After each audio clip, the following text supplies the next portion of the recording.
Hi all! In this writing workshop, you're going to learn about three topics that will be useful for writing your essays. First, I will present you with an outline of a suggested structure of your essay 1. Then, we will study the definition and examples of an argument in a philosophy essay. Finally, we will examine some popular cases of invalid arguments or fallacies. Here is a suggested outline for your essay 1. You can follow this structure or use another one as long as you answer the question of the prompt and defend your perspective. If you follow this outline, you will write at least 4 paragraphs. The first one will be your introduction, which contains a thesis statement. For example, in this essay I will argue that the way of revealing of modern technology transformed the human beings into a standing reserve because, and then you present the main reason why you have this opinion. Also, in the first paragraph, explain how you're going to defend your thesis. For example, first I will explain what Heidegger understands for enframing, then I will describe how enframing transformed the human beings into a standing reserve. In your second paragraph, write your first argument.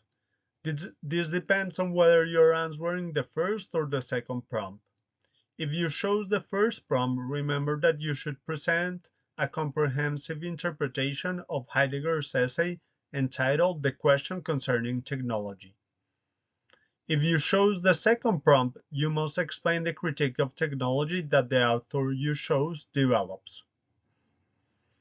In the first paragraph of your essay, you should write your second argument. If you chose the first prompt, you must describe the implications of this transformation or lack of transformation for human existence and society.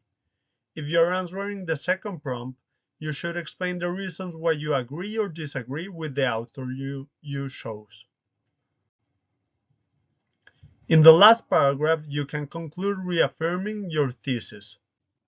Now, what is an argument in a philosophy essay? An argument is a coherent series of reasons, statements, or facts intended to defend or prove an opinion. It is the answer to the following question: why do you have that opinion?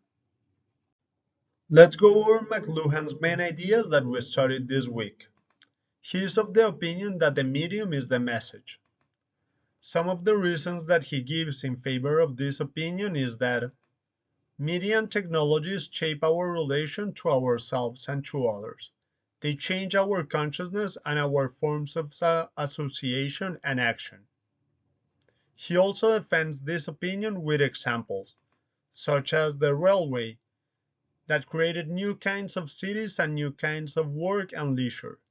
This technology extended our field of action and allowed the performance of new activities.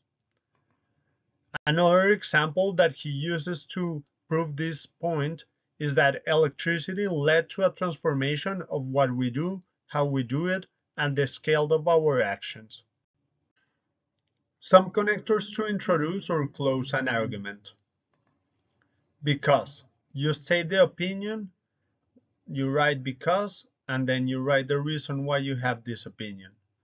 The journey was quite quick because the road was clear. Since. You write since, the reason why you think that, and the opinion that you're putting forward.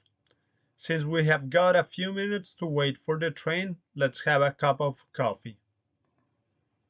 Therefore. You write the reason, and therefore your opinion.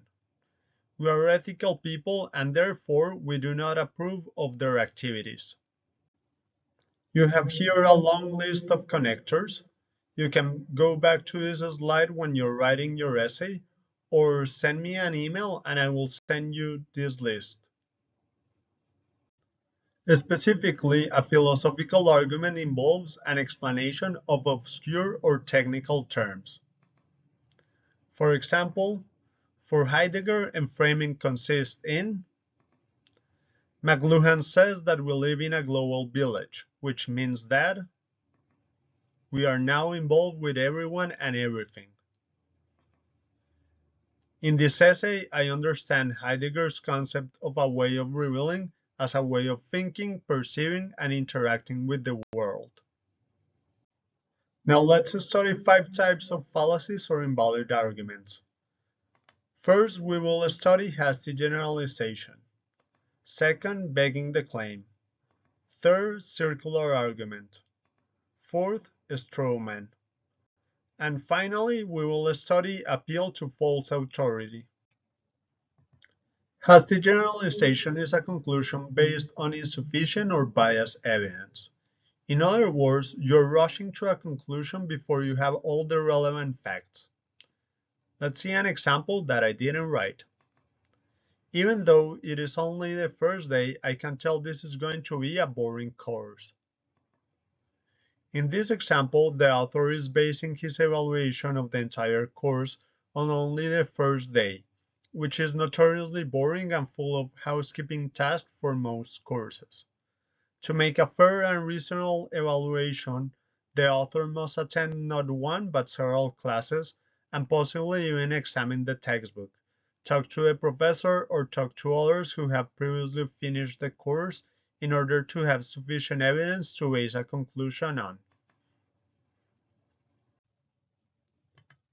Begging the claim happens when the conclusion that the writer should prove is validated within the claim. For example, filthy and polluting coal should be banned.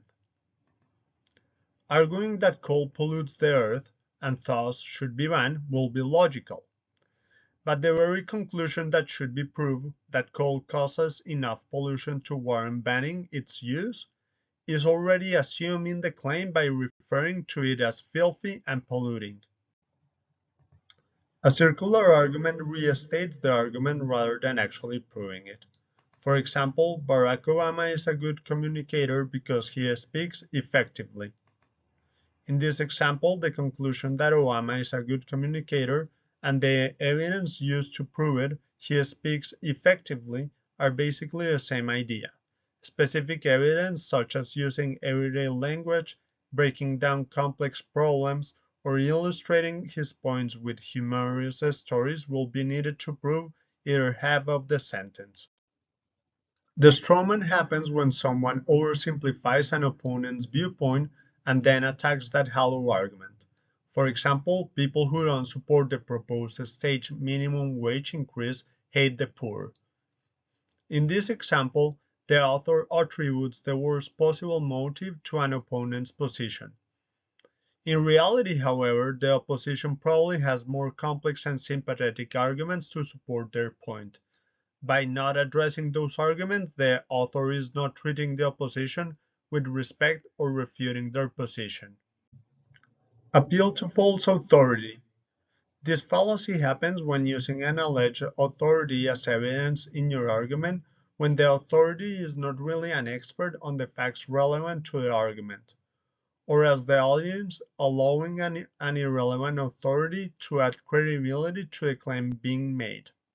For example, my accountant says that within the next 90 days the president will be impeached, so we should take this claim seriously. Unless the accountant has some inside information to the presidency, her expertise in accounting has little to do with the current administration, political and constitutional law. That's all. I hope today's lecture will be useful when you write your essays. Remember that no later than Thursday, June 15 at midnight, you should submit through Writespace your answer to the review question 7 of the page 49 of Introduction to Philosophy of Technology.